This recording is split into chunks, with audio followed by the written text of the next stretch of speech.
Well, Nicole Berberian is registered nutritionist and specialist dietitian. She joins us now, as you can see. Very good morning to you. What do you make of this suggestion?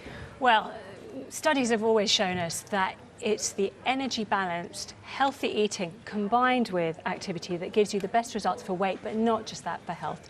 So that's what this is trying to do, put them together. The government guidelines are currently 150 minutes a week of aerobic activity along with 2 days of strengthening. Actually, studies have shown that we need double that to really get the results that we need. So this is looking at combining the two together and tying it so that it works. But we don't want, as it's been mentioned, a real focus on calories as the only aim. Where it might be useful is for more the treat foods, where you've got, say, 700 calories from a tray bake and a full-fat latte in a coffee shop, and you're thinking, well, hang on a minute, that's going to be 2.5 hours of walking or an hour and a half of jogging.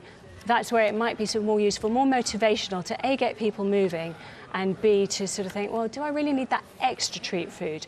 But for the regular calories, it might actually just be more information overload. So do you think the traffic light system as it exists at the moment, that's better? The traffic light system is the one thing that we've really pushed for because it's colour-coded, it's at a glance.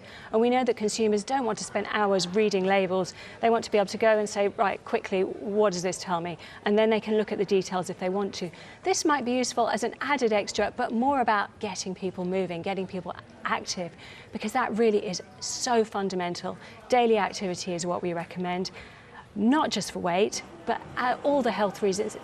It goes so much deeper than what you see at exercise, so much deeper. Hormones, moods, everything comes together. Well, as a nutritionist and as a dietitian, when you see your clients and they talk to you about their food intake and their exercise, everybody knows, you have to burn more calories than you ingest to actually lose weight. But what's actually the hardest thing for them? Is it cutting down on food, or is it doing exercise that they need to do?